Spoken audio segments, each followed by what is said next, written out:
Hi all, ഇന്ന് നമ്മൾ പഠിക്കാനായിട്ട് പോകുന്നത് പ്രിയാമ്പിൾ ഓഫ് കോൺസ്റ്റിറ്റ്യൂഷൻ എന്ന് പറയുന്ന ടോപ്പിക്കാണ്. ലക്ഷ്മികാന്തിന്റെ 5ാമത്തെ ചാപ്റ്റർ ആണ്. അപ്പൊ ഈ ഒരു ടോപ്പിക് ഇന്ന് ഞാൻ തുടങ്ങാൻ കാരണം റീസെന്റ് ഇതുമായിട്ട് ബന്ധപ്പെട്ട് കറണ്ട് അഫയേഴ്സ് പ്രാധാന്യമുണ്ട്.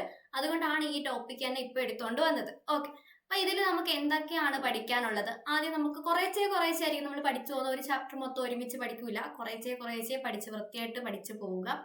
അപ്പൊ നമ്മുടെ പ്രിയാമ്പിളിനെ പറ്റി എന്തൊക്കെയാണ് ലക്ഷ്മികാന്തിൽ പറഞ്ഞേക്കുന്നത് എന്ന് നോക്കാം. അപ്പൊ എന്താണ് പറഞ്ഞേക്കുന്നത്? നമ്മുടെ അമേരിക്കൻ കോൺസ്റ്റിറ്റ്യൂഷൻ ആണ് ഫസ്റ്റ് പ്രിയാമ്പിൾ കൊണ്ടുവന്നത് എന്ന് പറയുന്നുണ്ട്. അപ്പം അമേരിക്കൻ കോൺസ്റ്റിറ്റ്യൂഷൻ ആണ് ലോകത്ത് ആദ്യമായിട്ട് പ്രിയാമ്പിൾ അല്ലെങ്കിൽ ആമുഖം അവതരിപ്പിച്ചത്. Many countries include India followed this practice. India ഉൾപ്പെടെയുള്ള പല രാജ്യങ്ങളും എന്ത് ചെയ്യുന്നുണ്ട്? ഈ ഒരു പ്രിയാമ്പിളിനെ അഡോപ്റ്റ് ചെയ്തിട്ടുണ്ട്. അപ്പൊ അമേരിക്കയിൽ നിന്നാണ് നമ്മുടെ ഇന്ത്യൻ കോൺസ്റ്റിറ്റ്യൂഷനിൽ പ്രിയാമ്പിളിനെ നമ്മൾ കടമെടുത്തത് അല്ലേ? അപ്പൊ എന്താണ് പ്രിയാമ്പിളിനെ കടമെടുത്തത്? എവിടെ നിന്നാണ്? അമേരിക്കയിൽ നിന്നാണ്. ഓക്കെ അല്ലേ? ഓക്കെ, അടുത്തിവിടെ പറയുന്നൊരു കാര്യം, പ്രിയാമ്പിൾ എന്ന് പറയുന്ന ടേം എന്താണ് ഉദ്ദേശിക്കുന്നത്? എന്താണ്? Introduction or preface of constitution. എന്താണ് കോൺസ്റ്റിറ്റ്യൂഷന്റെ ഇൻട്രൊഡക്ഷൻ അല്ലെങ്കിൽ പ്രിഫൈസ്? കോൺസ്റ്റിറ്റ്യൂഷന്റെ ഒരു ആമുഖമായിട്ടാണ് ഈ ഒരു ആമുഖം ഇരിക്കുന്നത് അല്ലേ? അത്രേ ഉള്ളൂ. ഇൻട്രൊഡക്ഷൻ, കോൺസ്റ്റിറ്റ്യൂഷൻ എന്താണ് എന്ന് പറയുന്ന ഒരു ഇൻട്രൊഡക്ഷൻ ആണ്, അല്ലെങ്കിൽ അതിന്റെ പ്രിഫൈസ് ആണ് എന്ന് പറയുന്നത് നമ്മുടെ പ്രിയാമ്പിൾ എന്ന് പറയുന്നത്. എന്താണ് ഇത് അർത്ഥമാക്കുന്നത് എന്ന് പറഞ്ഞാൽ, നമ്മുടെ കോൺസ്റ്റിറ്റ്യൂഷന്റെ മൊത്തത്തിലുള്ള അതിന്റെ എസെൻസ് അല്ലെങ്കിൽ സമ്മറി ആണ് ഈ ഒരു പ്രിയാമ്പിളിൽ ഉൾപ്പെടുത്തിയിരിക്കുന്നത്. മൊത്തത്തിൽ നമ്മുടെ ഭരണഘടന എന്താണ് ഉദ്ദേശിക്കുന്നത് എന്ന് ഈ ഒരു പ്രിയാമ്പിൾ വായിക്കുമ്പോൾ നമുക്ക് മനസ്സിലാവും. അതാണ് അവിടെ പറഞ്ഞേക്കുന്നത്. എന്താണ്? It contains the summary or essence of constitution. Okay അല്ലേ?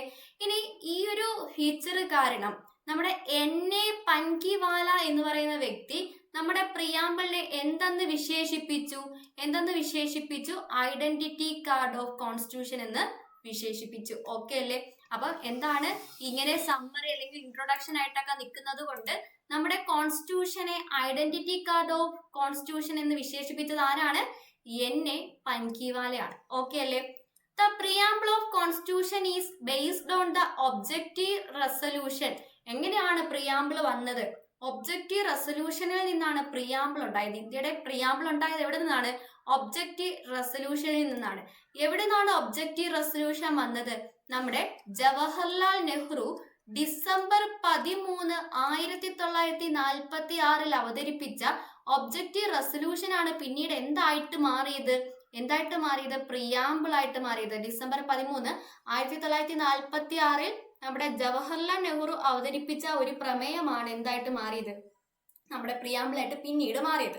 ഈ ഒരു ഒബ്ജക്റ്റീവ് റെസൊല്യൂഷനെ എന്നാണ് നമ്മുടെ കോൺസ്റ്റിറ്റ്യൂവന്റ് അസംബ്ലി അംഗീകരിച്ചത് അല്ലെങ്കിൽ അഡോപ്റ്റ് ചെയ്തത് എന്ന് ചോദിച്ചാൽ ജനുവരി 22, 1947 എന്നാണ് ജനുവരി 22, 1947 അത് പഠിച്ചു വെച്ചേക്കുക.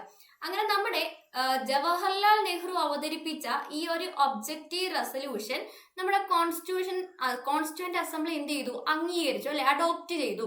It has been amended by 42nd constituent amendment act 1976. ഈ ഒരു പ്രിയാമ്പിളിനെ എന്നാണ് ഭേദഗതി ചെയ്തത്?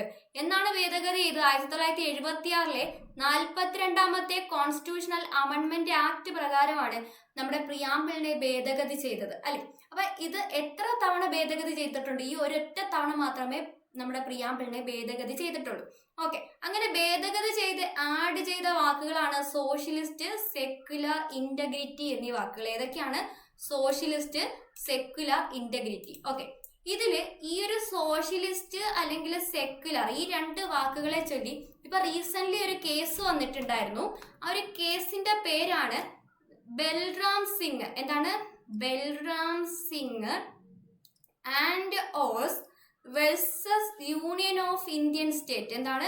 Union of Indian state. Balram Singh or others versus union of Indian state എന്ന് പറയുന്ന കേസുമായിട്ട് ബന്ധപ്പെട്ട് ഇപ്പോൾ ഒരു സുപ്രധാന വിധി വന്നിട്ടുണ്ടായിരുന്നു. അത് എന്താണ്? ഇദ്ദേഹം കൊടുത്ത, അതായത് ഈ കേസ് എന്തിനെ ചൊല്ലിയാണെന്ന് വെച്ചാൽ നമ്മുടെ പ്രിയാമ്പിളില് ഈ 42ാമത്തെ അമെൻഡ്മെന്റ് പ്രകാരം കൂട്ടിച്ചേർത്ത സോഷ്യലിസ്റ്റ്, സെക്യുലർ എന്നീ വാക്കുകളെ ചൊല്ലിയായിരുന്നു. അതിന്റെ നിയമസാധുതയെ ചോദ്യം ചെയ്തുകൊണ്ടാണ് കേസ് കൊടുത്തത്. അങ്ങനെ ആ ഒരു കേസിന്റെ വിധിയായിട്ട് സുപ്രീം കോടതി പറഞ്ഞു, ഈ പറയുന്ന സോഷ്യലിസ്റ്റ്, സെക്യുലർ എന്നീ പദങ്ങൾ ഭരണഘടനയുടെ അടിസ്ഥാന ഘടനയിലേക്ക് മാറ്റം വരാതെ ആഡ് ചെയ്ത കാര്യങ്ങളാണ്. അതായത് സോഷ്യലിസ്റ്റ്, സെക്യുലർ എന്നീ പദങ്ങള് ഭരണഘടന രൂപം വന്നപ്പോൾ ഉണ്ടായിരുന്നില്ല എങ്കിലും 42ാമത്തെ അമെൻഡ്മെന്റ് വഴി കൂട്ടിച്ചേർത്ത ഈ ഒരു കാര്യങ്ങൾ നമ്മുടെ ഭരണഘടനയുടെ അവിഭാജ്യ ഘടകമാണ്. ഇന്ത്യയുടെ വികസനത്തെയും ഭരണഘടനയുടെ കാര്യങ്ങളെയൊക്കെ ഇത് സ്വാധീനിക്കുന്നുണ്ട്. അത് ആൾക്കാരെല്ലാം അംഗീകരിച്ച കാര്യമാണ് എന്ന് സുപ്രീം കോടതി പറയുന്നുണ്ട്.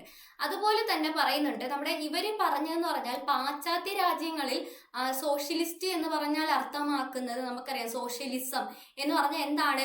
മുതലാളിത്തത്തെ മാറ്റിയിട്ട് തൊഴിലാളികൾക്ക് എന്താണ് തുല്യ പ്രാധാന്യം, ഇല്ലേ? പൊതു സ്വത്തുക്കൾക്ക് പ്രാധാന്യം കൊടുക്കുന്ന ഒരു സമ്പത്ത് വ്യവസ്ഥയാണ് സോഷ്യലിസ്റ്റ് സമ്പത്ത് വ്യവസ്ഥ. പക്ഷെ ആ ഒരു അർത്ഥത്തിലല്ല നമ്മളിവിടെ സോഷ്യലിസം എന്ന് പറയുന്ന വാക്കെടുത്തേക്കുന്നത്. അതുപോലെ സെക്യുലർ, മതേതരത്വം എന്ന് പറഞ്ഞാൽ നമ്മുടെ ഇന്ത്യയിൽ പറഞ്ഞേക്കുന്ന എന്താണ്? ഇന്ത്യൻ ഭരണഘടന എല്ലാ മതങ്ങൾക്കും തുല്യമായിട്ടുള്ള പ്രാധാന്യമാണ് നമ്മുടെ ഇന്ത്യ കൊടുക്കുന്നത്, അല്ലെ? ഒരു മതത്തിനെ ഇന്ത്യ പ്രത്യേകമായിട്ട് കാണുന്നില്ല. ഇന്ത്യക്ക് ഔദ്യോഗികമായിട്ടൊരു മതമില്ല.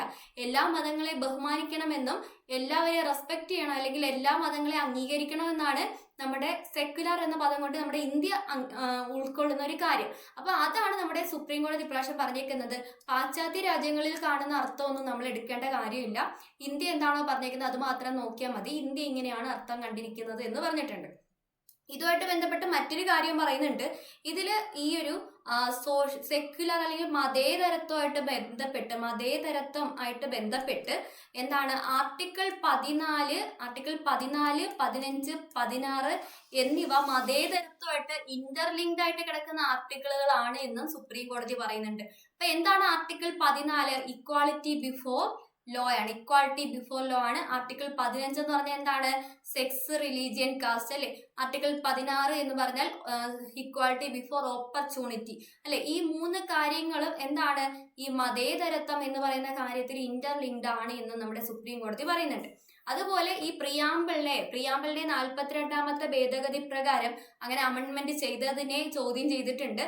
അതിന്റെയും ഒരു സൊല്യൂഷൻ ആയിട്ട് നമ്മുടെ സുപ്രീം കോടതി പറഞ്ഞിട്ടുണ്ട്. എന്താണ് പറഞ്ഞേക്കുന്നത്? നമ്മുടെ ഭരണഘടനയുടെ അടിസ്ഥാന ഘടനയിൽ മാറ്റം വരാതെ ഏത് ഭാഗവും ഭേദഗതി ചെയ്യാനുള്ള അധികാരം നമ്മുടെ പാർലമെന്റിന് ഉണ്ട് എന്ന് നമ്മുടെ സുപ്രീം കോടതി പറഞ്ഞു കേട്ടോ. അപ്പൊ എന്താണ്? അടിസ്ഥാന ഘടനയിൽ മാറ്റം വരാതെ രീതിയിൽ പ്രിയാമ്പിൾ ഉൾപ്പെടെ ഭരണഘടനയിലെ ഏത് ഭാഗവും ഭേദഗതി ചെയ്യാനുള്ള അധികാരം ആർക്കുണ്ട്? പാർലമെന്റിന് ഉണ്ട് എന്ന് നമ്മുടെ സുപ്രീം കോടതി ഈ ഒരു വിധിയിൽ പറയുന്നുണ്ട്.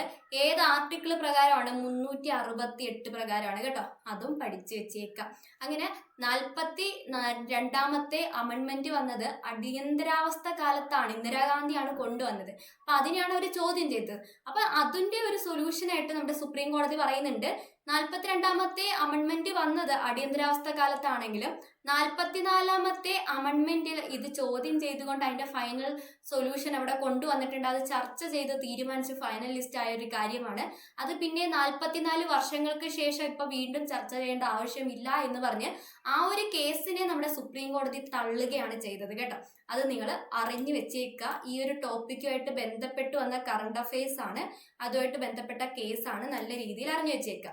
ഇനി ഈ ഒരു കേസിന്റെ വിധി പറഞ്ഞ ബെഞ്ചിന്റെ അധ്യക്ഷൻ ആരാണ്? നമ്മുടെ ഇപ്പോഴത്തെ സുപ്രീം കോടതി ചീഫ് ജസ്റ്റിസ് ആരാണ്? 51ാമത്തെ സുപ്രീം കോടതി ചീഫ് ജസ്റ്റിസ് സഞ്ജീവ് ഖന്നയാണ് കേട്ടോ. ആരാണ്? സഞ്ജീവ് ഖന്നയാണ്. അത് ഓർത്ത് വെച്ചേക്കുക. ഓക്കെ, ഇനി നമ്മുടെ പ്രിയാമ്പിളിൽ എന്തൊക്കെയാണ് പറഞ്ഞിരിക്കുന്നത്? അതിൽ പറഞ്ഞിരിക്കുന്ന പദങ്ങളാണ് നമ്മൾ നോക്കുന്നത്. We the people of India ഹാവിൻ solemnly resolved to constitute India into a sovereign, socialist, secular, democratic republic and to secure to all its citizens. ഇതൊന്നും നമ്മൾ വലിച്ചുവരി നോക്കണ്ട. പ്രിയാമ്പിൾ എങ്ങനെയാണ് തുടങ്ങുന്നത്? എങ്ങനെയാണ്? We the people of India എന്ന് പറഞ്ഞിട്ടാണ് തുടങ്ങുന്നത്. അതായത് നമ്മൾ ഭാരതീയ ജനങ്ങൾ എന്ന് പറഞ്ഞിട്ടാണ് എന്താണ് പ്രിയാമ്പിൾ ആരംഭിക്കുന്നത്. പഠിച്ചു വെച്ചേക്കുക. ഇതിൽ പറഞ്ഞേക്കുന്ന പ്രധാനപ്പെട്ട വാക്കുകളാണ് justice, liberty, equality and fraternity കേട്ടോ. ഓക്കെ അല്ലേ? ഇത്രയും പദങ്ങൾ ഇതൊന്ന് നോക്കണം. ഇതിൽ ജസ്റ്റിസ് എന്ന് പറഞ്ഞാൽ എന്തിന്റെ ജസ്റ്റിസ് ആണ്? എന്താണ്? സോഷ്യൽ, എക്കണോമിക്, പൊളിറ്റിക്കൽ, എന്താണ് സാമൂഹികവും രാഷ്ട്രീയവും എന്താണ് സാമ്പത്തികവുമായിട്ടുള്ള ജസ്റ്റിസ്. അത് നമ്മുടെ പ്രിയാമ്പിൾ ഉറപ്പ് പറയുന്നുണ്ട്. ലിബർട്ടി ഉറപ്പ് പറയുന്നുണ്ട്. എന്തിലാണ്? നമ്മുടെ expressions, thoughts, beliefs, faith, worships, ഇതിലൊക്കെയുള്ള ലിബർട്ടിയിലും ഉറപ്പ് പറയുന്നുണ്ട് നമ്മുടെ പ്രിയാമ്പിള്, നമ്മുടെ കോൺസ്റ്റിറ്റ്യൂഷൻ ഇതൊക്കെ തരുന്നുണ്ട് എന്നാണ് പറയുന്നത്. ഇക്വാളിറ്റിയിൽ എങ്ങനെയാണ്? ഓപ്പർച്യൂണിറ്റിയിൽ നമുക്കറിയാം, അവസര സമത്വമൊക്കെ പറയുന്നില്ലേ, അതിന്റെ പ്രൊമോട്ട് എമംഗ് ദം, എല്ലായിടത്തും നമുക്ക് തുല്യത ഉറപ്പ് വരുത്തുന്നുണ്ട് നമ്മുടെ കോൺസ്റ്റിറ്റ്യൂഷൻ. അതുപോലെ ഫ്രട്ടേണിറ്റി, എന്താണ്? Dignity of individual and unity and integrity of the nation. ഡിഗ്നിറ്റിയും എന്താണ്, യൂണിറ്റി, ഇന്റഗ്രിറ്റി എല്ലാം നമ്മുടെ ഭരണഘടന നമുക്ക് പ്രദാനം ചെയ്യുന്നുണ്ട്. അതുപോലെ നമ്മുടെ പ്രിയാമ്പിളിൽ പറഞ്ഞേക്കുന്ന ഒരേ ഒരു ഡേറ്റ് ഏതാണ്? 26th day of November 1949. പ്രിയാമ്പിളിൽ പറഞ്ഞേക്കുന്ന ഒരേ ഒരു ഡേറ്റ് ആണ് 26th day of November 1949. അതും പഠിച്ചു വെച്ചേക്കുക. ഇനി നമ്മുടെ പ്രിയാമ്പിളിന്റെ ഇൻഗ്രീഡിയൻസ് എന്തൊക്കെയാണ്, അതാണ് നമുക്കിനി അടുത്തതായിട്ട് നോക്കാനുള്ളത്. എന്തൊക്കെയാണ് ഇൻഗ്രീഡിയൻസ്? നമുക്കൊന്ന് നോക്കാം. ഇൻഗ്രീഡിയൻസ് ആദ്യം ഒന്ന് നോക്കാം. Source of authority of the constitution, കോൺസ്റ്റിറ്റ്യൂഷന്റെ സോഴ്സ് എന്തൊക്കെയാണെന്ന് പറയുന്നുണ്ട്. അതുപോലെ നേച്ചർ ഓഫ് ദ ഇന്ത്യൻ സ്റ്റേറ്റിന്റെ നേച്ചർ എന്താണെന്ന് പ്രിയാമ്പിൾ പറയുന്നുണ്ട്. ഒബ്ജക്റ്റീവ്സ് ഓഫ് ദ കോൺസ്റ്റിറ്റ്യൂഷൻ, ലക്ഷ്യങ്ങൾ എന്താണ്, ഭരണഘടനയുടെ ലക്ഷ്യങ്ങൾ എന്താണ് എന്നും നമ്മുടെ പ്രിയാമ്പിൾ സൂചിപ്പിക്കുന്നുണ്ട്. Date of adoption of constitution, എന്നാണ് കോൺസ്റ്റിറ്റ്യൂഷൻ അഡോപ്റ്റ് ചെയ്തത് എന്നും നമ്മുടെ പ്രിയാമ്പിൾ സൂചിപ്പിക്കുന്നുണ്ട്. ഇനി നമുക്ക് ഓരോന്ന് ഡീറ്റെയിൽ ആയിട്ട് നോക്കാം. Source of authority of constitution. Source of authority of constitution എന്ന് പറഞ്ഞാൽ എന്താണ് സോഴ്സ്? എന്താണ് ഭരണഘടനയുടെ സോഴ്സ് എന്ന് പറഞ്ഞാൽ നമ്മൾ ജനങ്ങളാണ്, നമ്മളാണ് തീരുമാനിക്കുന്നത് നമ്മുടെ ഭരണഘടന എങ്ങനെ വേണമെന്നല്ലേ. അപ്പൊ ആരാണ് സോഴ്സ്? പീപ്പിൾസ് ഓഫ് ഇന്ത്യ ആണ് സോഴ്സ് കേട്ടോ. The preamble States that the constitution derives it's authority from the people of India എന്നാണ് പറയുന്നത്. പിന്നെ നേച്ചർ ഓഫ് ഇന്ത്യൻ സ്റ്റേറ്റിന്റെ സ്വഭാവത്തെ പറ്റി എങ്ങനെയാണ് പറയുന്നത്? എന്താണ്? Sovereign, socialist, secular, democratic, republic nature ആണ് നമ്മുടെ ഇന്ത്യൻ സ്റ്റേറ്റിനുള്ളത് എന്ന് നമ്മുടെ പ്രിയാമ്പിൾ പറയുന്നുണ്ട്. അതുപോലെ എന്താണ് ലക്ഷ്യം? ജസ്റ്റിസ്, ലിബർട്ടി, ഇക്വാളിറ്റി, ഫ്രട്ടേണിറ്റി, ഇതാണ് നമ്മുടെ കോൺസ്റ്റിറ്റ്യൂഷന്റെ ലക്ഷ്യം അല്ലെ. നീതി, സമത്വം, സാഹോദര്യം, അതൊക്കെയാണ് നമ്മുടെ ഒബ്ജക്റ്റീവ്സ്, ലക്ഷ്യങ്ങൾ, കോൺസ്റ്റിറ്റ്യൂഷന്റെ ലക്ഷ്യങ്ങൾ എന്ന് പറയുന്നത്. ഇനി നമ്മുടെ ഭരണഘടനയിൽ പറഞ്ഞിരിക്കുന്ന ഡേറ്റ് എന്നാണ് കോൺസ്റ്റിറ്റ്യൂഷനെ അഡോപ്റ്റ് ചെയ്തത് എന്ന് പറയുന്നുണ്ട്. November 26, 1949. ഓക്കെ അല്ലേ. ഇനി നമ്മൾ അടുത്തത് നമുക്ക് ഈ ഓരോ പദങ്ങളും ഡീറ്റെയിൽ ആയിട്ടാണ് പഠിക്കാനുള്ളത്. അത് നമുക്ക് അടുത്തൊരു ക്ലാസ്സിൽ ഡിസ്കസ് ചെയ്യാം. അപ്പം നിങ്ങൾ ഇത്രയും എന്തായാലും ഫസ്റ്റ് ക്ലാസ് ആയതുകൊണ്ട് ഇത്രയും നിങ്ങൾ ഡീറ്റെയിൽ ആയിട്ട് പഠിക്കാം, നല്ല രീതിയിൽ പഠിക്കാം. ഈ ഒരു കേസിനെ പറ്റി ഞാൻ ജസ്റ്റ് ഒന്ന് പറഞ്ഞു പോയിട്ടേ ഉള്ളൂ.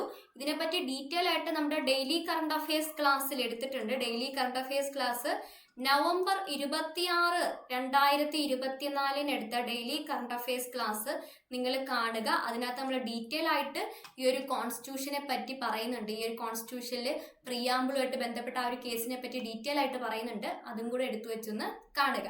അപ്പോൾ എല്ലാവർക്കും ഗുഡ് ബൈ. അടുത്ത ക്ലാസ്സിൽ കാണാം. Thank you all.